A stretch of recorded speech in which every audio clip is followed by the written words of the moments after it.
Boa noite, amigos. Nós estamos iniciando mais um Falar com Você dessa sexta-feira. Hoje é dia 26 de março de 2021. Antes de falar do nosso convidado, da pauta de hoje, eu queria dizer o seguinte: hoje é um dia especial para todos nós, particularmente para a minha família, não é? Hoje é aniversário do meu pai, do meu saudoso pai, Otávio Aguimon, que estaria fazendo hoje 109 anos. Muita saudade, né? Deixou um grande legado, com certeza, pelo trabalho que fez. Enfim, beijo muito grande para o meu pai, que deve estar lá no céu, conversando, batendo papo, falando de coisas boas com o nosso Senhor, tá certo? Otávio Aguimon, muita gratidão, muita saudade, muita gratidão. Viva Otávio Aguimon. Bom, hoje, como eu disse, é um dia interessante porque o convidado é um grande amigo, é o Melquisedeque, Luiz Silva, quase que eu errei o nome dele. É que eu falo carinhosamente, é conhecido por Melk, né? E a gente fala Melquisedeque, quem que é Melquisedeque? Mas Melk, olha, todo mundo conhece. Produtor cultural, educador, militante do movimento hip hop e estará conosco. Melk, seja bem-vindo ao Falar com Você dessa sexta-feira. É com muita alegria que a gente vai prosear bastante, falar de coisas muito pontuais nesse país aí. Grande abraço, prazer em vê-lo e a palavra está com você. Tudo bem? Beleza, irmãozão, tudo em paz, Vladimir. Uau, é uma sopa de letrinha, né? Melquisedeque, em caso de emergência, não dá para gritar, não. E como fica difícil, né? Eu, às vezes, até para mim é Melk sempre também.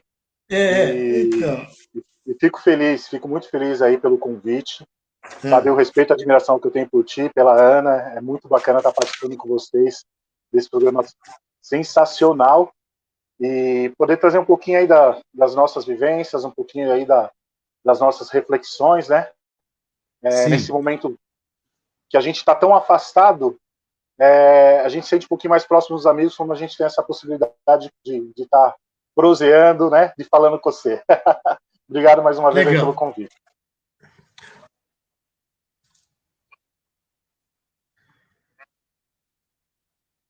Essa eu não sei se você quer que eu já comece a falar um pouquinho da minha caminhada, se você quer dar o tiro inicial aí, pode começar daí, Vladimir. Então, eu queria, de saída, falar com você o seguinte. Você... O que está estourando? É audiência. Tá estourando aqui o... Deixa eu ver. Bom, agora acho que deu certo. Agora deu certo. Deu certo. Bom, não, é falta de costume. Vai tomar um puxão de orelha da Ana daqui a pouco. Nossa, não sei o que aconteceu aqui. Tá vazando um pouquinho, mas pode falar que dá pra gente continuar. Tá tranquilo aqui o áudio para mim. E espero que aí o pessoal que esteja nos acompanhando possa, além de ter um pouquinho de informação, conscientização, que a gente possa fazer um bate-papo bacana também, trazer algumas coisas mais suave no meio de tanta burdoada que nós estamos tomando aí ultimamente, né? Fazia um tempinho que eu não participava de lives, né? Fiquei recolhido aí no momento de reflexão, recuperando um pouco da saúde, mas estamos aí firmes e fortes para poder prosseguir nessa jornada. Então, agradeço mais uma vez aí, tanto a produção aí do programa, quanto aí ao Vladimir, que deve ter apertado o botãozinho especial de saída aí. Né? Exatamente, eu tô entrando aqui na live. Eu sabia que ia puxar o olho do seu pai. Tô entrando aqui na live porque meu pai teve um problema técnico, então a gente já vou colocar ele de volta aqui, tá? Só um minutinho, gente. Acontece. Tecnologia é assim mesmo. Acho que eu vou colocar alguns segundos de novo para eu colocar ele. Pode ser, Melk? Tranquilo, estamos aí. Peraí, eu vou colocar 30 segundos novamente para poder colocar ele aqui na live. Porque ele a gente vai tomar uma água e voltar já.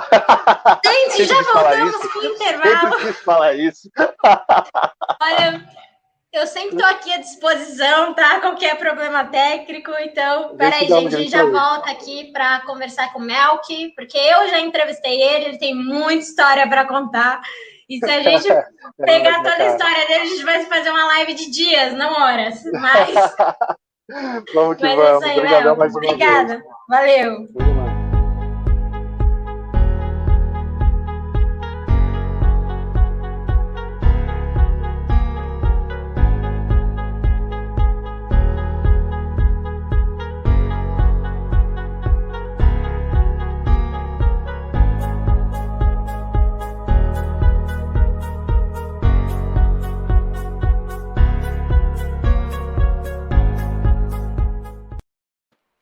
Ele está entrando. Ué, mudou um pouquinho aí, hein? Você parece seu pai, mas nem tanto assim. Ai, gente, acontece. Não, ele está entrando aqui. Link de novo.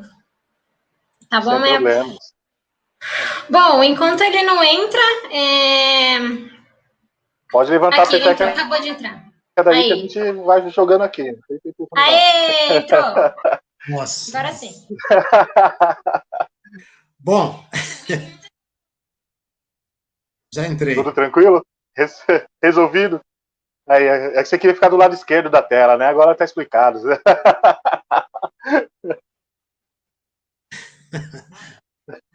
Bem, vamos voltar lá.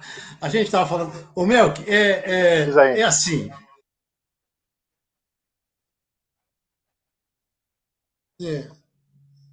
Tá dando... Não sei o que está acontecendo, realmente. Não sei o que está acontecendo. Pode ir tranquilo que eu estou te ouvindo bem. Tem um pouquinho de atraso na informação, mas eu estou te ouvindo bem. Pode ir tranquilo. Bom, o Melk, vamos falar um pouquinho. Né? Não dá. Não dá. Não dá. Quer chamar ali? Não, não tá. A conexão não está atrasada, está adiantada. Eu não sei o que está. Estou voltando aqui de novo.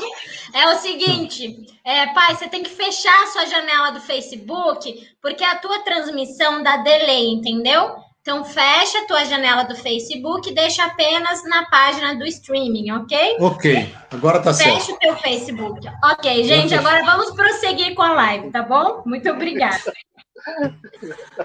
Bom... Normalizou, agora vamos lá. Sabe o que acontece? A gente sabe que você trabalhar com essas novas ferramentas, a gente sabe que às vezes dá problema mesmo, né?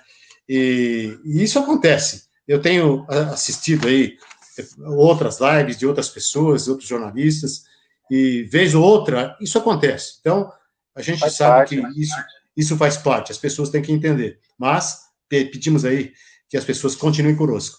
O Melk, vamos começar a falar, então, sobre um assunto que eu acho legal. Você é natural de Mauá, né, na Grande São Paulo. Isso. Mas você, pelo que eu sei, você se descobriu sobre o aspecto da sua própria identidade lá na cidade de Tiradentes, onde você morou algum tempo. Fale um pouquinho sobre como é que foi esse quadro. Como é que aconteceu isso? Cara, minha família é bem nômade, né? Assim, pós separação dos meus pais, a gente acabou, como eu te falei, no período da década de 80 e tal, indo em vários municípios e bairros diferentes, né?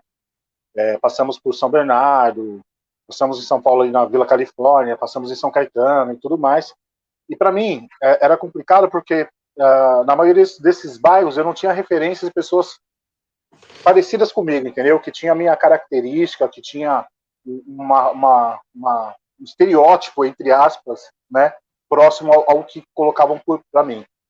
E quando eu saí de São Bernardo do Campo, que era um bairro chamado Ferrazópolis, eu fui para a cidade de Tiradentes. A gente fala cidade de Tiradentes, para a gente é uma cidade mesmo. Apesar que é um bairro no extremo leste de São Paulo, que é considerado aí a maior Coab da América Latina, né? E hoje passa dos 500 mil habitantes sossegado. E quando eu cheguei lá foi muito diferente de tudo aquilo que eu conhecia, né? Eu estava numa pré-adolescência quando cheguei lá e sem muita percepção da vida. E a cidade de Tiradentes foi me mostrando o lado bom e o lado ruim da vida, né?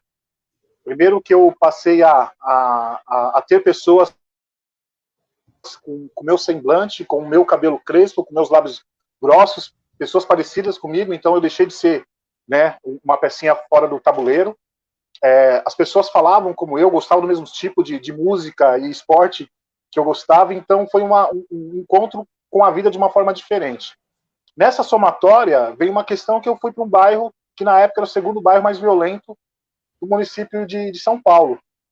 E lá eu aprendi que a vida não era doce, que a gente tinha que proceder para permanecer em pé, e o respeito era acima de tudo essencial, né? Então lá eu tive grandes professores, tive um contato fortíssimo com a Aliança Negra através do Franilson, um pessoal que me ajudou pra caramba a conhecer a vida de uma forma diferente, vários amigos lá, que foram me mostrando que a questão étnica realmente ia influenciar muito no meu dia a dia. Após isso, a galera do hip hop, além da questão da pós-Aliança Negra, eu conheci o movimento hip hop na sua essência, né?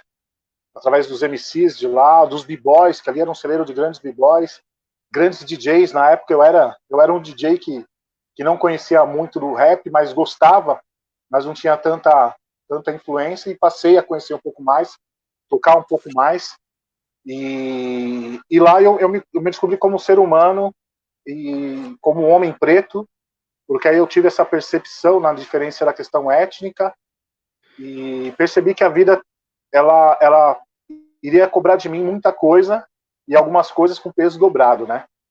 Então sim, lá eu descobri que realmente existem algumas questões além dos valores que a gente aprende dentro da família, né, dentro do lar, e outras coisas que a rua também vai te cobrar, né? Então é um momento que você tem que diferenciar o que é cifrão e do que são valores.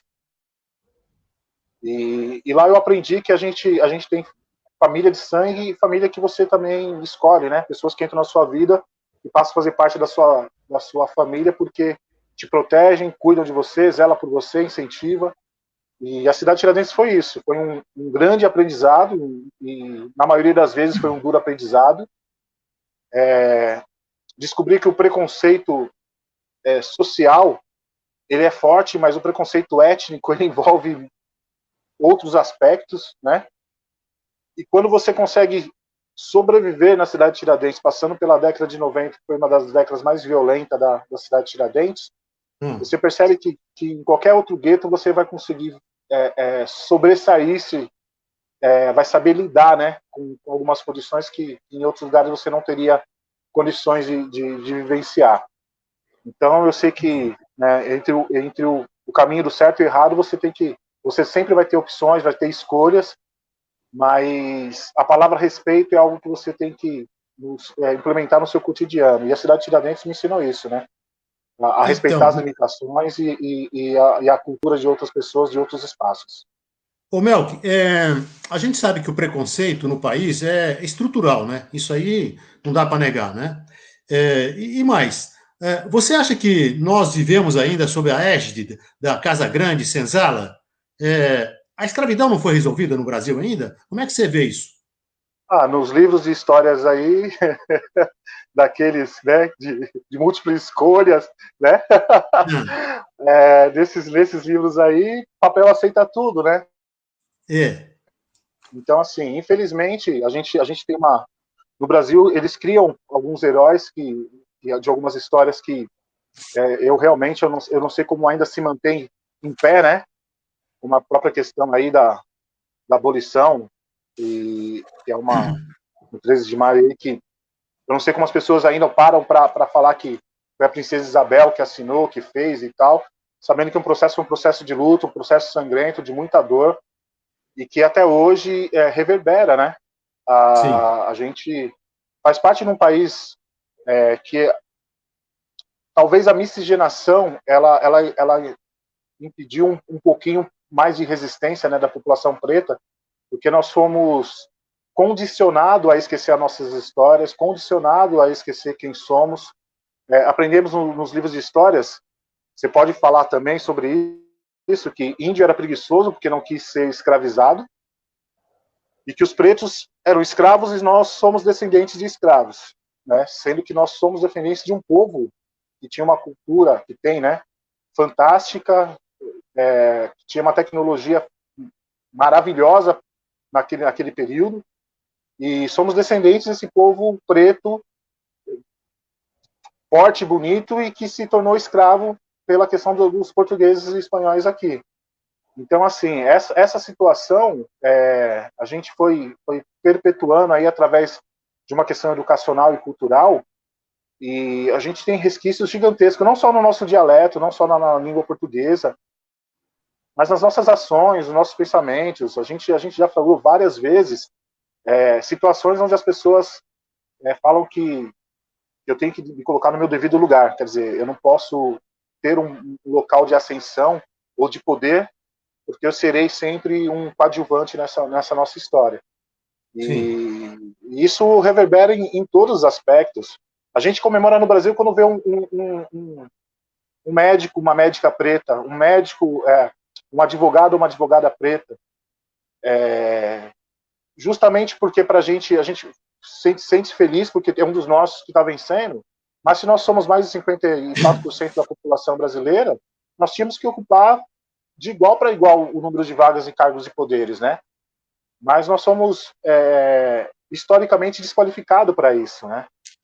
Então, infelizmente, esse processo de escravidão, a gente recebeu o direito à liberdade, entre aspas, mas a cidadania nós nunca tivemos, né? A gente não é visto como povo brasileiro ainda, né? Somos vistos como descendentes de escravos.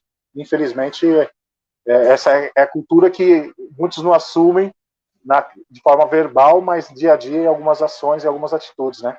Isso você vê realmente, como você acabou de colocar, no dia a dia, né? Quando se fala, você ouve muita gente da imprensa falando, olha, o dia tá negro hoje, né? A coisa tá preta. Ó, tá jogando São Paulo e Corinthians, a bola dentro da área do São Paulo, a coisa tá preta pro São Paulo. Quer dizer, é um negócio maluco, absurdo, né? De preconceito e discriminação. Agora, mas eu queria perguntar... Peço desculpa, só nessa questão de alguns terminologias mesmo que a gente utiliza no dia a dia.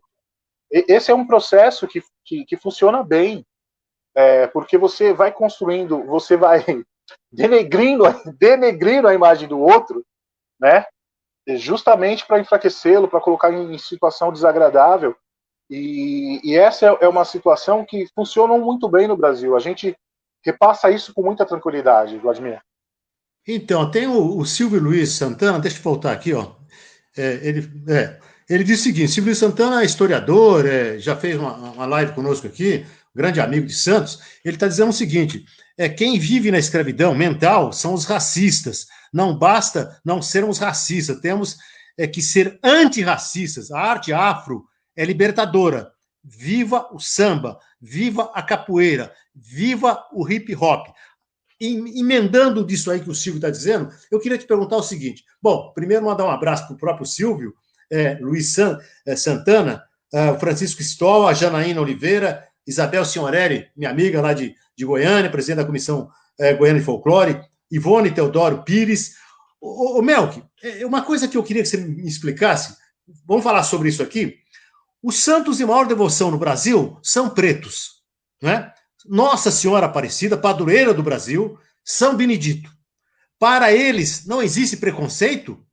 Não é algo contraditório? Me fala. O que você acha? Mas o Brasil é contraditório de ponta a ponta. Nós somos... assim, é difícil te falar, né, nesse aspecto, porque em várias outras vertentes fazemos as mesmas coisas.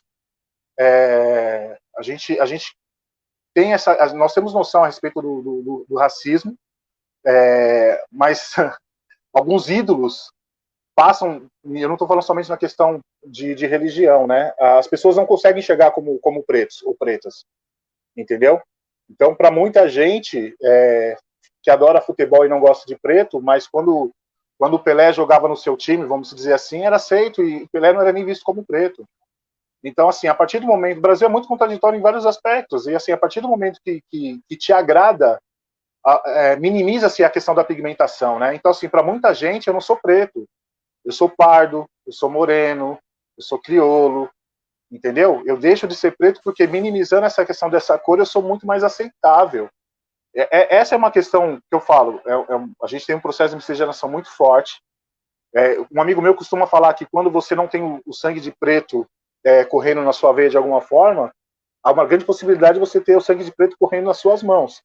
Porque nós nos misturamos muito. E quando pega um ariano de verdade que vem para o Brasil, ele deve tomar um susto muito grande, não pela questão do número de pessoas pretas que tem no Brasil, mas como nós nos misturamos facilmente. Então, assim, esses falsos pudores, falsos moralismo e a própria questão do racismo no Brasil, ele tem um racismo cordial, entendeu? Então, se te agrada, você minimiza a questão da pigmentação de alguma forma, ao ponto de você poder aceitar desde que não se misture. Sim. Esse é um processo muito louco que a gente passa e é assustador, porque mostra o quanto nós somos desinformados e alienados nessas vertentes, né? A gente teve durante muito tempo programas de televisão exaltando a questão da beleza da mulher preta, colocando ela como produto, né? As famosas mulatas do Sargentelli, mulata padrão exportação. Então, assim, a gente coloca como produto, faz uma questão de uma ovacionação, mas colocando literalmente apenas como algo de descarte. Então, assim, no Brasil é algo que me assusta, porque você não sabe da onde vai sair o presente né, a caixinha de Pandora, né, que nos últimos 4 anos aí se abriu e a gente vê pessoas miscigenadas nos últimos fazendo saudações nazistas. Essa galera aí, se for viajar para a Europa e encontrar um grupo neonazista, vai apanhar até falar chega, porque eles vão perceber que eles não são arianos, não são de verdade, né? Mas aqui a gente tem essa necessidade de querer achar uma supremacia e pessoas miscigenadas fazendo esse tipo de colocação, de pensamento, né? Então, se você perguntar para uma pessoa que não gosta de preto, mas é devoto de um desses 2 santos que você colocou, eu duvido que eles vão encarar os santos como que eram pessoas pretas, né? Antes de serem santificadas, entendeu? É muito irônico isso até, né? Uma coisa, eu acho até que é irônico, né? Você discrimina, não é isso? É preconceito danado, aí vai lá beijar, vai lá pedir ao santo São Benedito, né? Rogar São Benedito, Nossa Senhora Aparecida, padroeira do Brasil. Eu acho isso terrível. Mas em várias outras situações, você pode jogar para o esporte, você pode jogar na questão... Não, quer sim. Ver uma coisa... por isso que eu falo que é a questão do racismo cordial, entendeu? Você pode até chegar perto de mim desde que você não entre na minha família, que você suje a minha família, né? Então, assim, sim, no Brasil, esse processo da miscigenação é tão forte que até os racistas não conseguem ser 100% racistas, porque entram em contradição várias vezes. Então, você vai chegar para um cara que se coloca racista, você vai perguntar de ícones da televisão, ele vai falar de uma mulher ou de um homem que é miscigenado. Da música, vai falar músicas que têm vertentes totalmente pretas.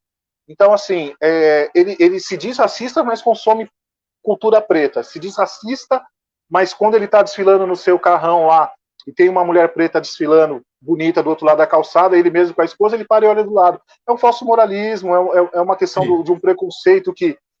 não, eu não gosto de preto, de preta eu gosto. É uma coisa tão imbecil, mas que se transformou em algo tranquila e constante no país, né? Infelizmente é isso. Mel, o Silvio Luiz está lembrando aqui do Chaguinhas, sim, que é o santo dos excluídos, e do Nhô João Camargo de Sorocaba também, bem lembrado, né? Agora, sim, eu queria perguntar para você o seguinte: você tem um projeto, né? Um projeto aí que você idealizou, é o Papo de Preto para Preto. Fala um pouquinho desse projeto aí, como é que nasceu isso? É lógico, né? Um projeto de resistência, não é isso, não? Fala um pouquinho sobre esse projeto, como é que está o projeto hoje. Tá, vamos lá.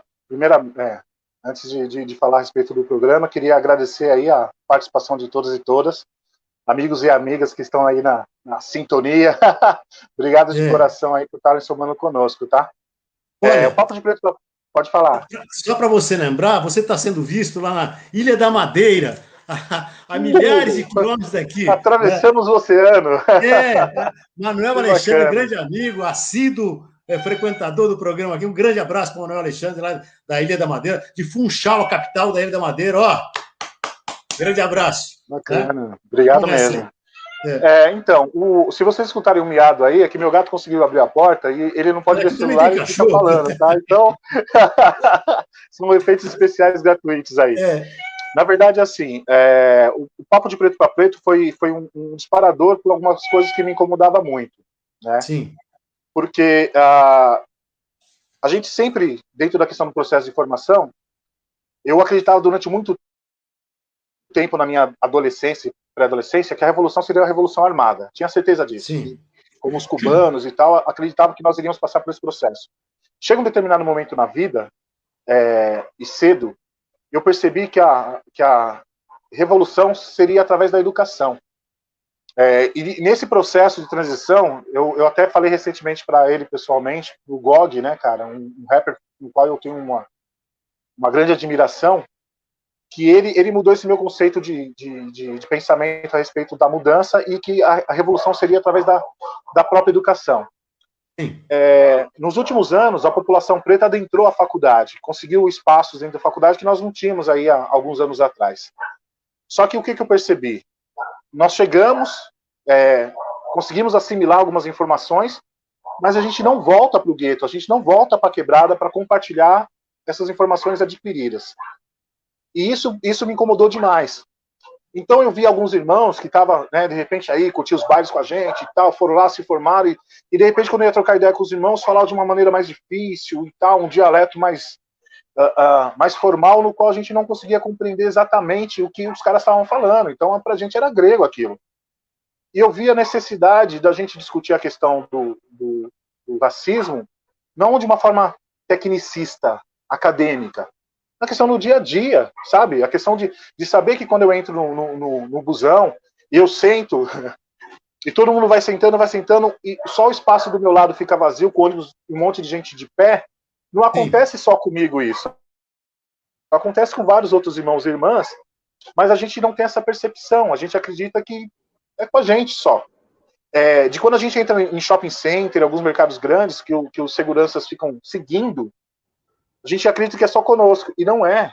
São resquícios racistas que imperam diariamente, e que a gente tem que ter um espaço para falar, olha, para o seu Zé, para a dona Joana, para a dona Maria, para o seu Tião, para pessoas que de repente não tiveram acesso à informação acadêmica, não conseguiram romper com um consenso comum, e a gente, em algum programa de uma forma mais próxima, conseguir passar isso para eles. E como enfrentar o racismo de uma forma consciente, ciente, e poder compartilhar nossas histórias com outras pessoas. Então, assim, primeiro a gente foi analisar que não havia um espaço com essa proposta. Nós achamos uma questão bem intelectual, que era uma questão de um professor tal, falando com outras pessoas da faculdade, mas um dialeto muito longe do nosso, entendeu? Citando vários filósofos, né, pretos e fantásticos. Porém, e aí? Como é que eu levo isso para dentro do gueto? Então a ideia do Papo de Preto para Preto era citar alguns filósofos que não se citam na academia, falar de Tupac, falar de Mano Brown, entendeu? Reforçar a respeito de Dandara, de Zumbi, de referências mais nossas, e mostrar que o enfrentamento ao racismo vem com a questão de você já acreditar que o racismo existe no Brasil e que não é vitimismo. Nós somos vítimas de um sistema racista e nós estamos rompendo com isso. E o Papo de Preto para Preto tem essa proposta de trazer pessoas que são referências no bairro, na região, ou em alguma ação no qual ele encabeçou, que mostrou que poderíamos enfrentar de forma diferente, mas falando de um dialeto muito mais próximo. E o Papo de Preto para Preto foi essa eclosão, né, de ideias, trazendo a questão do beatbox, trazendo a questão do hip hop, trazendo a questão do samba, e fomos agraciados com uma equipe fantástica, né? Chicão, o Bruno, a Ana, né?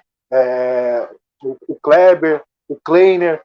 Então, assim, e a Josiane hoje, que está somando conosco, então são pessoas que compreenderam a ideia, abraçaram a ideia e estão somando agora para a gente ampliar. Nós fizemos o primeiro, que era uma questão da gente... Nós tínhamos um projeto de fazer quatro pilotos.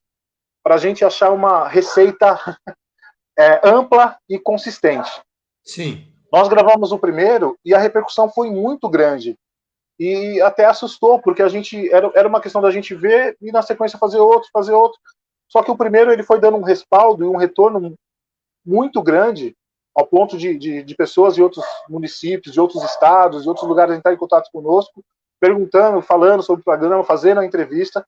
E quando a gente falou, vamos fazer o próximo, a gente, infelizmente, entrou na questão da pandemia e a gente está se organizando para dar sequência a esse projeto agora com outros parceiros, potencializando essa roupagem, mas que é uma ferramenta que a gente tem orgulho de falar, nós somos os primeiros. Nesse momento de pandemia surgiram outras ideias próximas, mas fomos os primeiros a fazer essa questão do Black Talk Show. Legal, Essa foi a ideia do Papo de Preto para Preto. O Melk, é claro que isso aí vai dar continuidade, com certeza, e a coisa já vingou, né? Já vingou porque as pessoas assimilaram o teu projeto, a tua ideia, né? Porque isso vai se expandir de tal maneira que o resultado vai ser claro, né? Vai ser evidente, né? Uma questão de tempo, claro, como você acabou de falar. A pandemia atrapalha muita coisa. Inclusive, o projeto tem que dar um time, né? Em função disso. Mas eu queria que você falasse uma outra coisa que é de uma relevância incrível, principalmente o pessoal de periferia. Eu queria que você falasse do projeto. Você foi coordenador lá do Céu das Artes, lá na Laranjeiras. Fala um pouquinho desse projeto aí, da Laranjeiras, que eu sei que aliás, eu o conheci lá, né? Fiquei assim, sim. Realmente abismado de ver a coisa fluindo de tal maneira que me deixou assim muito satisfeito. Fala um pouquinho sobre ele. Na verdade, é um espaço público que pertence hoje ao município de Sorocaba, né? É um projeto. Meu gato já está subindo aqui no meu colo. É um projeto nacional, né? Que foi desenvolvido na época do governo do PT e chegou em Sorocaba para ser um espaço um pouquinho mais afastado, mas alguns militantes da Zona Norte correram atrás, brigaram, foram lá mostrar que a Zona Norte era o lugar com maior número de habitantes e questões periféricas, então que o espaço seria muito mais viável ser implementado no Laranjeiras. Durante os 2 primeiros anos, a questão do espaço junto com a comunidade, não houve uma simbiose, né? Sim. Questões políticas, né? Porque as pessoas acabaram tentando utilizar como ferramenta de política, e não políticas públicas, sim políticas partidárias. Não conversaram com a comunidade de imediato, pelo contrário, afastaram, né? Então, assim, são várias histórias ao ponto de, quando nós chegamos, eu falo nós porque foi uma equipe que chegou lá, né? Eu tenho a referência, né, de estar como coordenador, porque num período de 1 ano e meio eu levei essa questão dessa nomenclatura, né? E a gente chegou lá com uma dificuldade muito grande. O espaço estava muito prejudicado pela questão de vandalismo. A população em si não falava nem o nome do Céu das Artes, chamava de a obra, a construção, e ninguém sabia, ninguém se apropriava do espaço. No primeiro dia que eu cheguei, eu lembro de uma comissão de umas senhoras, que hoje eu sou muito grato e feliz por serem minhas amigas, mas no primeiro dia quase me bateram. Eu tinha acabado de chegar e vieram com uma demanda gigantesca. Eu falei, vamos parar aqui. A minha história começa hoje. Daqui para frente pode me cobrar qualquer coisa. Daqui para trás, eu vou verificar junto com vocês o que aconteceu e vamos somar junto. Mas essa questão dessa cobrança eu achei fantástica, mas vamos direcionar para os lugares certos. E assim, a gente conseguiu desenvolver muita coisa junto. Então, assim, uma das primeiras coisas, conversar com a comunidade, mostrar para a comunidade que o espaço ali não é da prefeitura, é da comunidade, é dos munícipes. Sim. Então, assim, eles precisam compreender que destruir ali não é atacar a prefeitura, é prejudicar a própria comunidade que vai estar utilizando lá. Outra situação é a questão da ocupação. É um espaço fantástico, maravilhoso, mas não era ocupado pelas famílias. Então, quando a família não ocupa, outras pessoas vão ocupando. E a gente veio com essa proposta, a gente não tem que bater de frente, a gente tem que atropelar, não é o nosso papel. Vamos trazer possibilidades para construir com a comunidade o entorno, coisas bacanas para todas as idades, para todas as vertentes e tal. Mas eu sou do hip hop, então minha base de construção lá foi o hip hop. Porém, a gente levou muita coisa diferenciada lá. Fechamos com vários artistas locais.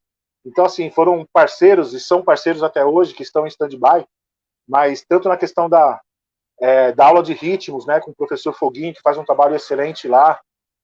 Tivemos um trabalho fantástico, o próprio Kleiner, que fez uma oficina de cinema maravilhosa por lá, aulas de fotografia, aulas de break, tivemos a primeira oficina de beatbox de Sorocaba, que foi fantástico, né, várias ações ligadas ao samba, estou vendo aí a imagem do meu irmão aí, Flavinho Batucada, que desenvolveu vários projetos lá conosco também.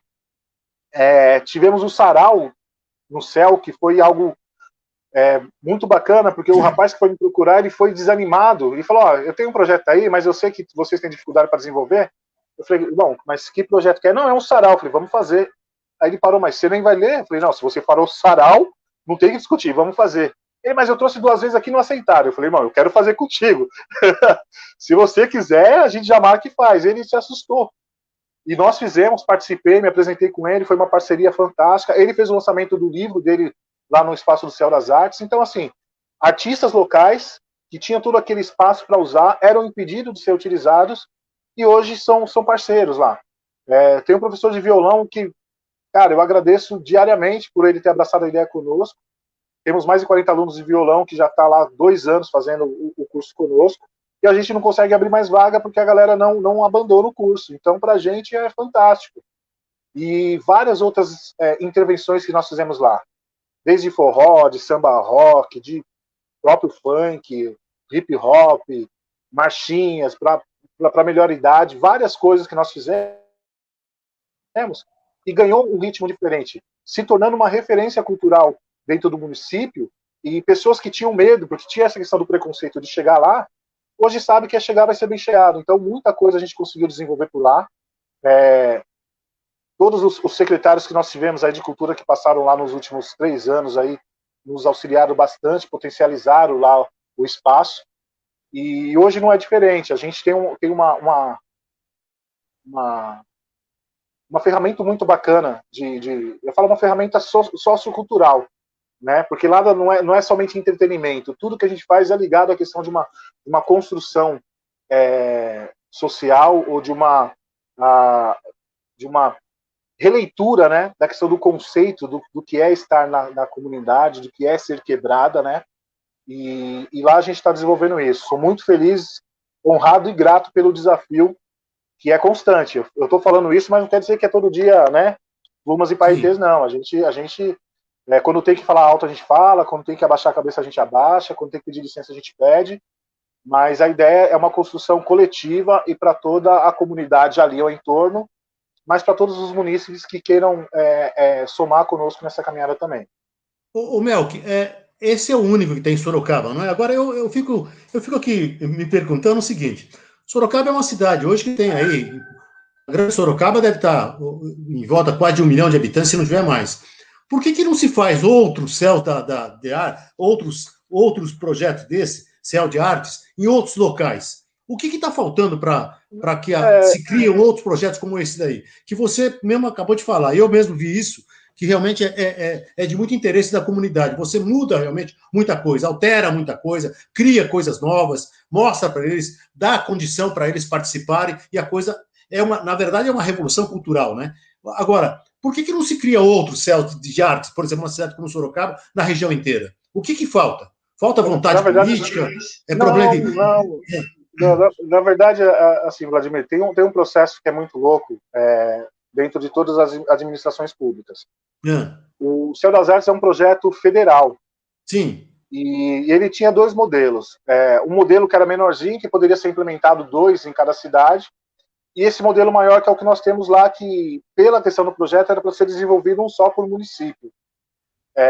Então, acredito que esse processo, eles não potencializaram depois. Até, para você ter uma ideia, hoje não existe mais o projeto Céu das Artes na questão do governo federal. Chama Estação Cidadania. Então, é um processo que está sendo alterado. Essa mudança não chegou para a gente ainda.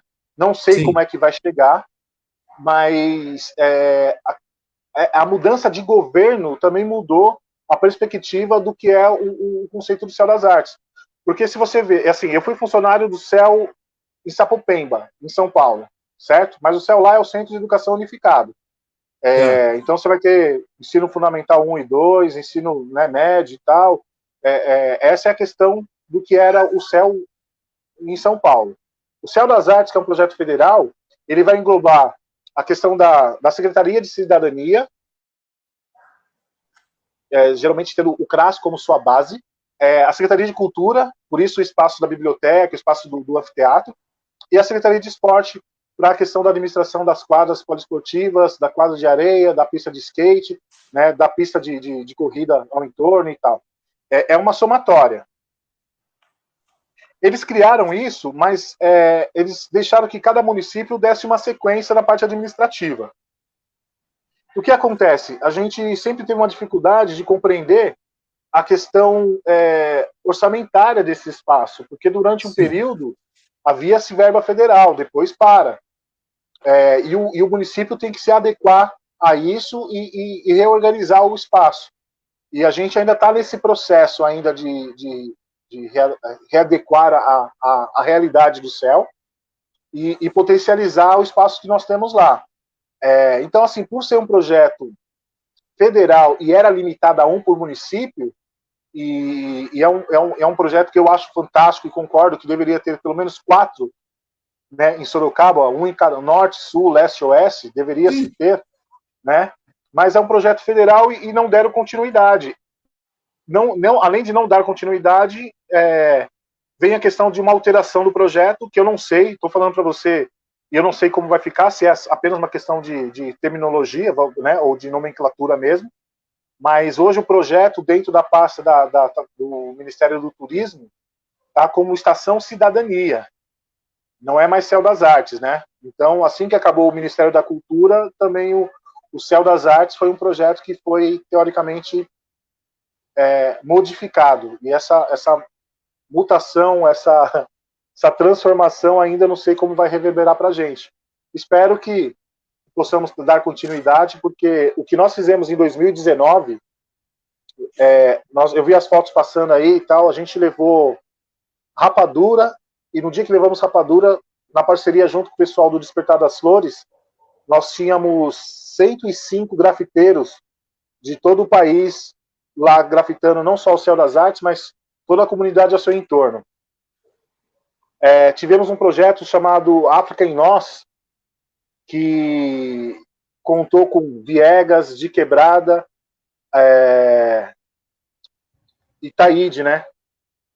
Então, assim, para a gente foi um marco, porque são pessoas que nós tínhamos referências dentro do movimento hip hop, e chegaram lá e fizeram o show pertinho, né, da velha escola, da nova escola, e no meio da quebrada. E do GOG, o mais interessante ainda é que... Arnaldo Tifu também, perdão, nesse dia. No dia do GOG, do Arnaldo Tifu, tivemos uma roda de conversa discutindo a respeito do movimento hip hop, discutindo a questão do movimento preto, não só dentro de Sorocaba, mas uma questão nacional. Então, assim, havia o entretenimento, a musicalidade, sim, mas também a questão da informação, a questão do debate, a questão da ideia trocada com os nossos ícones, também foi de suma importância. Me fala uma coisa, Melqui, você é integrante do movimento hip hop, né? Que já existe no Brasil há alguns anos, nasceu talvez nos Estados Unidos, na época de 1960, eu acho que foi até anterior, né? A inspiração foi anterior acho que com os negros do sul dos Estados Unidos, né? Enfim, a história é mais ou menos... veio da Jamaica, enfim, vem coisa da Jamaica. É um DJ jamaicano, ele tem origem jamaicana, mas então, da década de 60 para 70, né, temos um DJ que é o Kool Herc, que faz umas atividades no Brooklyn, né, no Bronx, e acaba sendo o propulsor inicial do movimento, mas depois consolidado pelo Afrika Bambaataa. Então, eu queria que você falasse um pouquinho como é que está esse movimento. Você é integrante, como é que está esse movimento? Você acha que progrediu? Como é que é a situação atual? Por exemplo, como é que você vê o hip hop no Brasil hoje? Ele progrediu? Quais são aquilo que é a reivindicação de espaço, de fala, dança, enfim, tem uma série de expressões voltadas ao hip hop. Eu queria que você falasse um pouquinho disso. Eu só tenho medo de cair num espaço de ser meio saudosista, né? Não tem essa de saudosista. Coisa boa você tem que se lembrar. Aí o cara fala assim, mas você se lembrou que a escola de 1960 era ótima? Não é questão de ser saudosista, é uma questão de você reconhecer o que era bom e o que não era. Simples, não é? Então, eu vejo uma metamorfose, né, no processo do movimento hip hop no Brasil, porque assim, no Brasil ele chega na década de 80 e ele chega muito engajado na questão da afirmação como população negra, né? Sim. Então, naquela época, vários artistas se colocando, se assumindo como negros e tudo mais e tal. Essa questão de você começar a levar para trazer, resgatar a questão dos cabelos black, e isso foi muito bacana. E tomou muito mais força no início da década de 90, né? E era uma ferramenta excepcionalmente de resistência e reivindicação. Então não era só teoria, né? O cara no hip hop ele cantava aquilo que ele vivenciava. E o pessoal falava, mas o hip hop é violento. Era violento porque a realidade da galera era violenta. Ele estava inserido dentro do movimento que o movimento em si não era movimento, não era violento. Mas a realidade daqueles que participavam, infelizmente, eram. A violência não só física, mas psicológica, então, assim, social. E o movimento, ele vinha com essa questão de queremos nossos espaços, queremos ser respeitados, queremos mostrar que nós somos.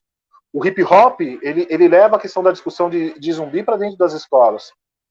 O hip hop começa a mostrar para a juventude preta que nós não éramos negros, nós éramos pretos. Começa a trazer a questão da discussão do que era a questão étnica, do que era a questão racial. Então, assim, começa a trazer informações que nós não teríamos dentro do processo de senso comum que nós tínhamos lá. E a gente vai se informando tanto ao ponto de começar a bater de frente com o sistema, mesmo não sendo formados, mesmo não participando da academia. Nós tínhamos proceder o suficiente para chegar a discutir dentro de uma Assembleia Legislativa, de uma Câmara Municipal, de criar propostas de leis, e o hip hop foi ganhando corpo, ganhando resistência, ganhando militância. Foi um dos grandes movimentos pretos até esses dias atrás. Eu ainda continuo achando que é o movimento, o último grande movimento preto mundial. Outro dia alguém comentou, eu vi numa live que o Vidas Negras Importas é um movimento que vai revolucionar. Eu não acredito muito nisso, porque ele é pontual, né? Ele é uma questão muito mais ligada aos Estados Unidos, né, do que o próprio rap, que teoricamente, né, veio de lá para cá, mas aqui ele se adaptou à nossa realidade. E Vidas Negras Importas ainda não se adaptou à nossa realidade, porque todo dia tem homem preto, mulher preta, jovem preto sendo assassinado, e não tem essa mobilização que se tem quando acontece nos Estados Unidos. Então não vejo isso como um movimento. A gente em BB, nós até usufruímos do levante que aconteceu lá, mas aqui ele não teve essa mesma força. Porque se tivesse vários momentos, a gente estaria na rua e talvez a gente ficaria na rua durante a semana toda, porque os assassinatos são constantes. O Mel, né? Te interrompendo um segundinho, dentro daquilo que você está falando, por que a repercussão de fatos que acontece, por exemplo, nos Estados Unidos, mataram um negro lá, um preto lá, a repercussão é violenta, a comoção no Brasil é clara, é evidente, órgãos de mídia falando, de repente, aqui, como você acabou de falar, acontece toda hora, todo dia, é preso, é assassinado, bala perdida, enfim, milhões de coisas, e a repercussão é desse tamanho, é muito menor. Como é que funciona isso? Qual é a causa disso? Como é que você analisa isso? Eu lembro que eu falei assim que nós, por sermos um país miscigenados, a gente traz algumas sequelas do racismo e que às vezes é imperceptível para a gente. E uma das sequelas é isso. A gente não consegue ter uma empatia quando são os nossos. Porque a própria mídia, o próprio sistema, ele acha uma forma... ele achou uma receita perfeita para minimizar nossas lutas. Toda vez que um homem ou um jovem preto é assassinado, a primeira coisa que a mídia coloca, ou que o sistema coloca, é que ele era um traficante, era um bandido. E automaticamente não há uma comoção, porque um bandido a menos para a sociedade vale muito mais, né? É mais importante. Só que às vezes, ou na maioria das vezes, não era um bandido. Mesmo que fosse, não existe pena de morte no Brasil, e se tivesse, tinha que ter o julgamento primeiro. Sim. Mas A gente pega um exemplo, eu estou vestindo até a camisa do Ato Favela, em homenagem aí a dois grandes irmãos, mais um em si, que é em memória, que é do Dinho. Eu pego o exemplo do Dinho. O Dinho trabalhava no Procon, era um cara fantástico, e isso, era radialista, trabalhava na Rádio Cultural lá, né? E na Cultural FM. Tinha um programa dele lá, tinha vários projetos dentro da comunidade de Laranjeiras, que ajudava a molecada. Era um cara que era o braço direito da família dentro de casa, entendeu? Que fez uma caminhada diferente para poder mostrar que a vida poderia ser diferente. E numa situação, num erro brutal dos policiais, o Dinho teve a moto roubada. Pelo sistema de rastreamento, ele conseguiu achar a moto, pegou, e quando ele estava levando a moto para casa, a polícia enquadrou e acabou alvejando.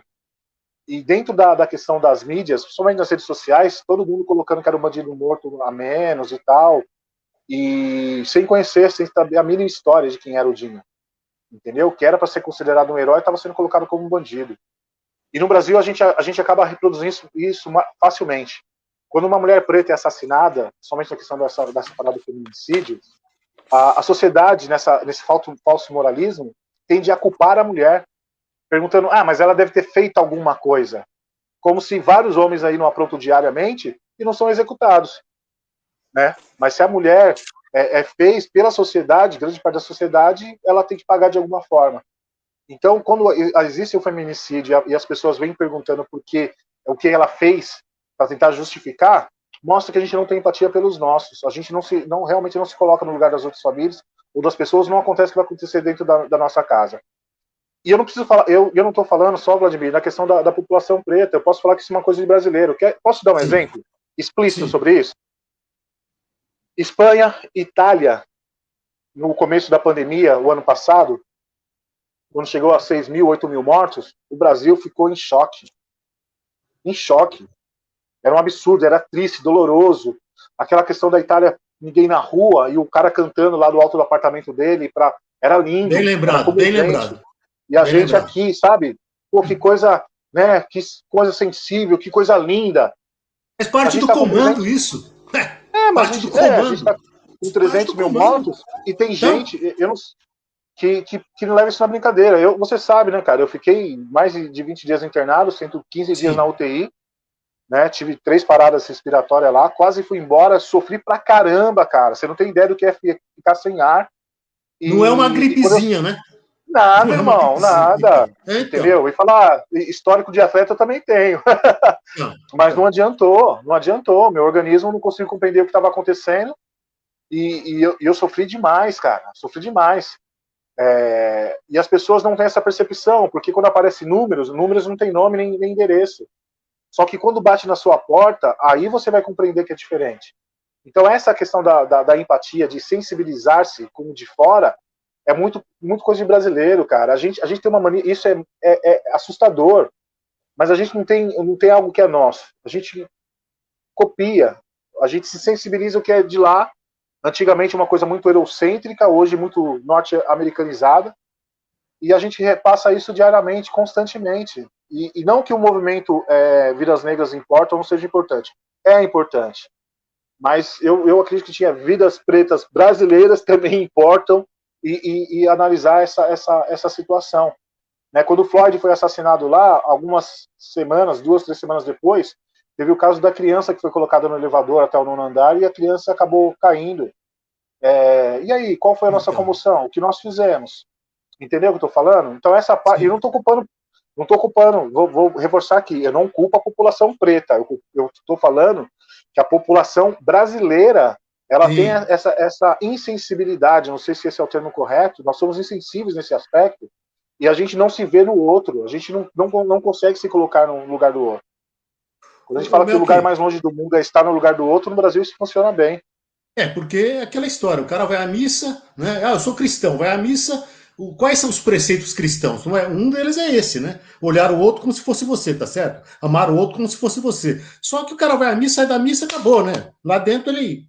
Né? Lógico, não é todo mundo, evidentemente que eu não estou generalizando, mas é assim mesmo, infelizmente. Você falou de uma coisa, o Brasil tem um problema seríssimo, que é a desigualdade social.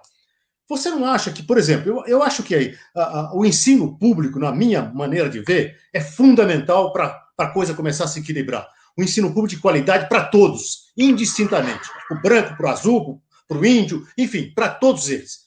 Não tem. Só que no Brasil, o ensino público, ao longo dos anos, está sofrendo um processo de desmonte violento. Há muitos anos isso vem acontecendo. E eu queria só lembrar o seguinte: no estado de São Paulo, nós tínhamos a escola vocacional. Várias cidades foram premiadas com a escola vocacional. O que é a escola vocacional? Era o aluno aprendia a pensar, né? A pensar, né? E na ditadura militar, o que fizeram? Em 1970, por aí, vamos acabar com essa escola, porque essa escola não nos interessa, né? Qual foi o argumento disso? Olha, dá prejuízo, custa muito caro e vamos fechar a escola. Só que de lá para cá, houve desmonte total. Agora eu pergunto para você, quando não se investe, isso em detrimento para quem? Beneficiando o ensino também privado. Lógico, é o menor. O ensino privado é o menor. O ensino maciço da escola pública é o maior. Só que sem qualidade, o que se espera de um país que não tem qualidade no ensino público? Lembrando uma coisa que eu acho que é fundamental. A escola não pode ser considerada uma ilha. A escola não pode ter muro em volta. O universo tem que ser universo. Você tem que enxergar o universo de tal maneira que você tem que discutir, na minha maneira de ver, a escola sob todos os ângulos. Não importa qual seja. Não pode discutir política na escola, não pode discutir sexo. Como é que não pode? A escola tem que ser ampla e restrita, de tal maneira que as pessoas têm que pensar lá na frente para ter resultado positivo. Como é que você vê esse quadro? Você que é educador, né? Então, quando eu falei para você que em 92, quando eu tive 92 ou 93, que eu tive essa percepção que a revolução seria através da educação, é justamente enxergar que dentro do processo educacional nós iríamos fazer a diferença, até porque a gente aprende a romper com o senso comum. Mas o processo de sucateamento da escola, do processo educacional, nos três âmbitos, tá? Municipal, estadual e federal, ele acontece, vem acontecendo constantemente. Nos últimos 8 anos ficou mais explícito ainda, né? Então, assim, a gente não pode achar que é só de agora, é um processo que vem se perpetuando e funcionando bem, porque a gente está criando apenas trabalhadores braçais que vão aprender a ligar e desligar máquinas, né? Aprender a ler alguns manuais, mas a gente não está permitindo o desenvolvimento cognitivo desses alunos, né? Sim. Eu tenho vários amigos que são professores que vêm rompendo com isso aos poucos, mas constantemente são colocadas algumas limitações, mas a gente tem mais, são algumas pessoas, mas o processo em si, o sucateamento é muito grande, né?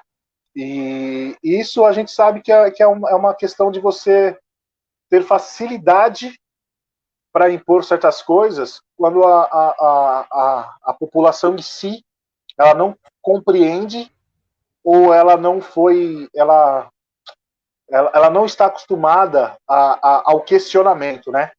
Então, quando você tem um padrão de ensino que você decora, você não aprende. Se você não aprende, você não critica, você não questiona. E quando você não questiona, é facilmente conduzido. E esse processo funciona muito bem. Então, esse sucateamento, ele vem sendo implementado constantemente.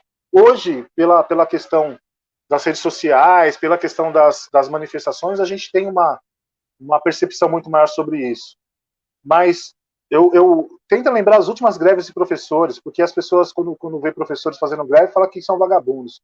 Na verdade, as pessoas vão fazer greve quando eles não estão devidamente sendo respeitados ou tratados de uma forma muito mesquinhas, não só na questão da valorização salarial, mas questão de dignidade no trabalho. E o professor luta para ter melhor qualidade dentro do trabalho, para melhorar a questão da qualidade do ensino. Mas o professor, quando vai para a rua, a primeira coisa que é passada para o professor é cacetete, é porrada. Olha as últimas greves dos professores e como foi tratados, né, pelos governadores do estado. Vou colocar isso a nível estadual, pelo governador do estado. né? Não só esse, mas os que antecederam.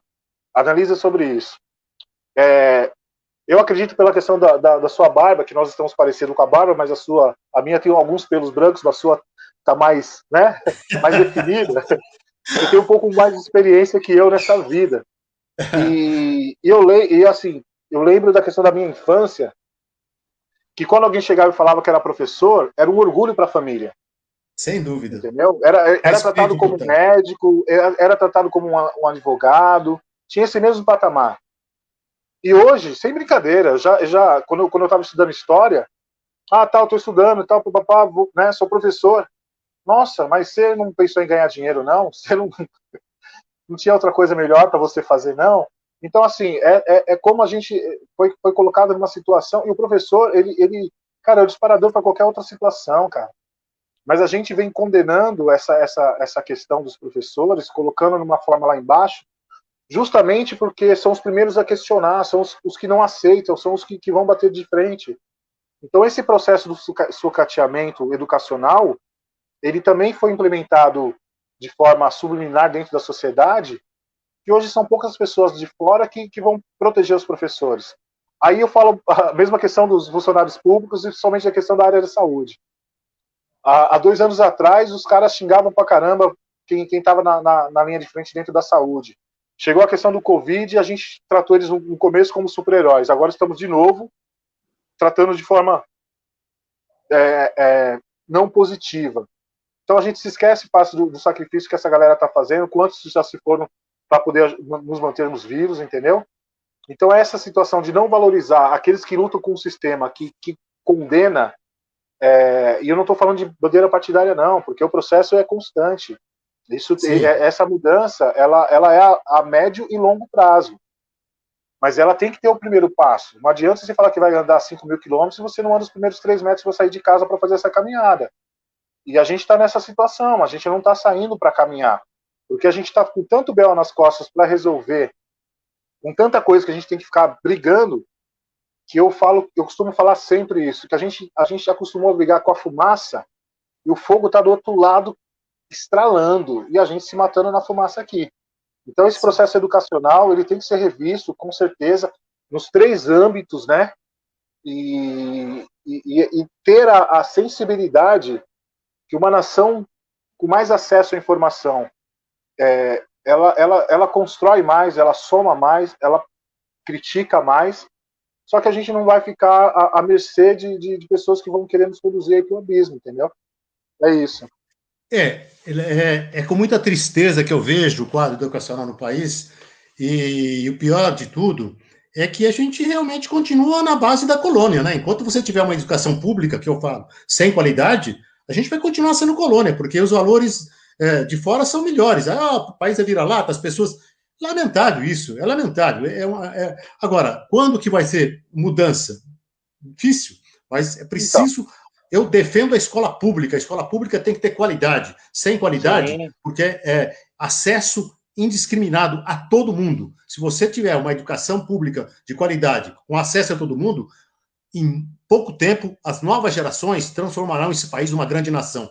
É isso que precisa. Agora, precisa mudar, né? Mudanças. Ô, Melk, lamentavelmente, nós estamos explodindo do horário, tivemos alguns pequenos problemas no início do papo, mas foi muito legal. Eu acho que a gente vai ter que falar de novo, convidá-lo de novo para outros papos, né? Um abraço para a Lúcia Miseroche, lá da Freguesia do Ó, e todos eles que participaram hoje. A sua mensagem final. Um grande abraço a você. E se cuide também. Você saiu dessa Covid, a gente lamenta profundamente o Brasil com quase 4.000 por dia. Loucura. 4.000, quase 4.000 mortos por dia no país. Tem gente que ainda acha que é uma piada, é uma covardia do povo. Não dá para fazer piada com isso. Não dá para fazer piada. É brincadeira. Não dá para fazer piada com isso. Mas Deus nos proteja. Sim, assim seja. Eu só, primeiramente, agradecer a oportunidade de estar participando com vocês. Falar com você foi fantástico. Fico feliz e agradecido aí pelo convite. Beijo no coração aí da Ana, que está na contenção aí para nós. Tá? Agradecer a todos os amigos e amigas aí que participaram direto ou indiretamente aí desse nosso bate-papo, né? E quando a gente fala de mudança, a gente tem uma questão que é importantíssima, né, cara? É mudar o grande universo que há dentro da nossa mente, né? A gente tem que abrir os olhos e perceber que a gente não pode ter síndrome de papagaio, entendeu? Ficar repetindo o que as pessoas falam sem ter conhecimento da fonte, da origem. E que nesse momento que nós estamos passando, eu não vou falar nem da questão de resistência étnica, eu estou realmente preocupado com a questão de precisamos cuidar de nós e dos nossos. Essencial, coisa simples, cara. Coisa que na Idade Média estava matando, que era a questão da gente não ter uma higiene, que é a questão de higienizar as mãos, a questão das máscaras, evitar o contato, coisa que matava lá está matando hoje aqui. Então vamos só ter esse bom senso de respeitar aqueles que estão aos nossos lados, aqueles que nós amamos, e depois que tudo isso passar, vamos comemorar, mas antes disso, vamos tentar fazer essa reflexão, cuidar de nós e dos nossos. Beijo no coração. Obrigadão mesmo. Valeu, Melk. Bom, nós estamos encerrando nessa sexta-feira, 26 de março de 2021, mais um Falar com você hoje, o Melquisedeque Luiz Silva, não é? Produtor cultural, educador, militante do movimento hip hop de Sorocaba. O Melk, um programa gostoso, falamos de bastante coisa. Agradeço também a Ana Maria Guimon, né? Fonseca Guimon, dando toda a retaguarda para a gente. Fique em casa, cuide-se e vamos orar pelos aqueles que estão aí em situação muito difícil. O Brasil passa uma situação realmente muito complicada, mas é preciso que a gente realmente tenha essa consciência, né? Lavar as mãos, usar o gel e nada de aglomeração, porque é preciso que você, hoje, fique em casa para amanhã poder sair. Grande abraço, bom final de semana e até a próxima oportunidade, até sexta-feira que vem com o novo Falar com você. Obrigado pela audiência e até mais.